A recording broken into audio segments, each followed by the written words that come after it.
Breaking news Rampur Bilaspur के डिबडिबा गांव में प्लॉट के रोड पर अतिक्रमण कर कब्जा करने की साजिश की जा रही है।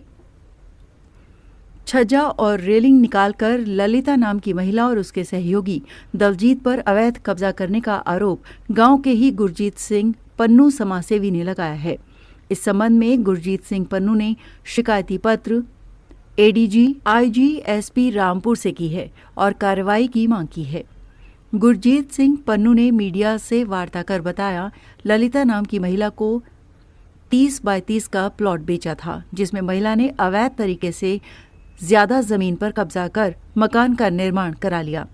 साथ ही छज्जा और रेलिंग निकालकर कब्जा किया गया है।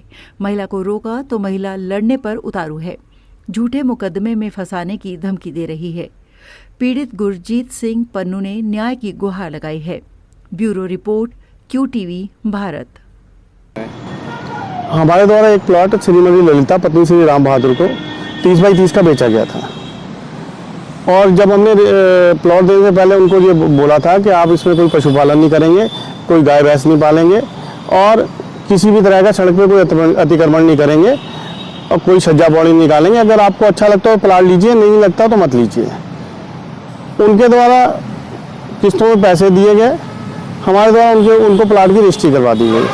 रजिस्ट्री करवाने के बाद जब हमने उन्हें 30 बाई 30 नाप के दिया तो कहीं उन्होंने 6 इंच बढ़ा दिया, किसी तरफ 5 इंच बढ़ा दिया, किसी तरफ 4 इंच बढ़ा दिया, किसी तरफ 3 इंच बढ़ा दिया, जिससे जो आगे वाला प्लॉट है उसको दिक्कत हो रही है। हमारे द्वारा उनको शिकायत की गई लेकिन उनके ऊपर कोई असर नहीं हुआ और हमने भी सोचा अब इनका बन गया, अगर उसको हटाया जाता है तो उनका नुकसान होगा। इस वजह से हमने भी आगे बात नहीं बढ़ाई। उसके बाद में उसके द्वारा जानवर लाके पालने शुरू कर दिए गए और उनका गोबर रोड के ऊपर फेंकना शुरू कर दिया गया। हमारे द्वारा पुनः मना किया लेकिन उनके ऊपर कोई असर नहीं हुआ। पंचायत के लोग भी आए, उन्होंने भी उनको समझाया लेकिन उनके ऊपर किसी भी तरह का कोई असर नहीं हुआ। अब उन्होंने रोड के ऊपर रैंप निकाल दिया है, छज्जा और पौड़ी निकाल रहे हैं, जबकि रजिस्ट्री में मेंशन है कि रोड के ऊपर किसी भी तरह का छज्जा पौड़ी वह अतिक्रमण नहीं किया जाएगा, सड़क पे अतिक्रमण नहीं किया जाएगा। रजिस्ट्री में ये चीज़ें मेंशन है। उनको एक दलजीत सिंह वो देव नाम का व्यक्ति उनको शह दे रहा है। उसके द्वारा भी रास्ते में बकरियां बांध दी जाती हैं, गोबर फेंक दिया जाता है, रोड पे अतिक्रमण किया जाता है, लोगों के प्लाट कब्जाए जाते हैं, सड़क पे मुर्गियां पाली जाती हैं और उनको मना करने के बाद वो लोग गाली गलौज करते हैं और जान से मारने की धमकी देते हैं। हमारे द्वारा पुलिस में शिकायत की गई। हमारी शिकायत के बाद में पुलिस मौके पे आई। हमने कहा हमारा मुकदमा दर्ज कीजिए और इनके खिलाफ कार्रवाई कीजिए। भी ये लोग एक तो गलत काम कर रहे हैं, ऊपर से हमारे साथ गाली गलौज कर रहे हैं और जान से मारने की धमकी दे रहे हैं। छज्जा भी निकाल रहे हैं लोग।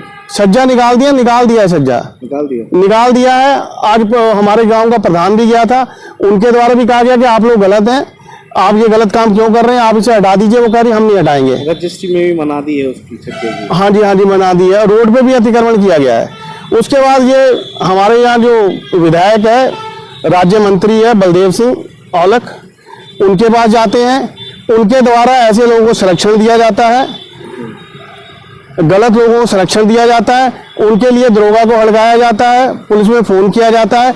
इस वजह से पुलिस द्वारा कोई कार्रवाई नहीं की जाती है और ये लोग समाज के लिए खतरा है। इसके अतिरिक्त हमारे जो किसान हैं वो भी इनसे परेशान हैं। हमारे गांव का किसान अगर कोई एग्रीकल्चर लैंड की रजिस्ट्री करवाता है, उनको गलत नोटिस भिजवा दिए जाते हैं। जो ज़मीन की रजिस्ट्री एकड़ों में हो रही है और उनको उसके लैंड का कभी लैंड यूज चेंज नहीं हुआ है और उस भूमि पे खेती की जा रही है और उसकी जो रजिस्ट्री होगी एग्रीकल्चर लैंड में रजिस्ट्री होगी, जो स्टाम्प लगेंगे एग्रीकल्चर लैंड के हिसाब से स्टाम्प लगेंगे। लेकिन गलत नोटिस भेज के मंत्री के संरक्षण पे अवैध वसूली की जाती है। लोगों को गलत नोटिस भेजा जाता है भी आपको वर्ग मीटर का रेट लगेगा, लोग बेचारे परेशान होते हैं। उसके बाद उनसे मांडवाली की जाती है, उनसे पैसा वसूला जाता है और लोगों का शोषण किया जा रहा है। जो मेन मुद्दे उसकी तरफ ध्यान नहीं दिया जाता। हमारे यहाँ पे सुबह 6 बजे बिजली चली जाती है। उस वक्त बच्चों ने स्कूल जाना होता है, लोगों ने ऑफिस जाना होता है। सड़कें हमारे यहाँ टूटी पड़ी हैं। डिबडिबा में अवैध अतिक्रमण हो रहे हैं, उस तरफ कोई ध्यान नहीं है। शिक्षा की बदहाली है, जो चिकित्सा की बदहाली है, जो बेसिक है, वो कुछ नहीं मिल रहा है। इनके द्वारा आपराधिक तत्वों को संरक्षण दिया जा रहा है, जो कि सरासर गलत है और समाज के लिए खतरा है। क्या चाहते हैं? हम चाह रहे हैं कि इन लोगों के विरुद्ध कार्रवाई हो और मंत्री को भी ऐसे गलत लोगों का संरक्षण नहीं करना चाहिए।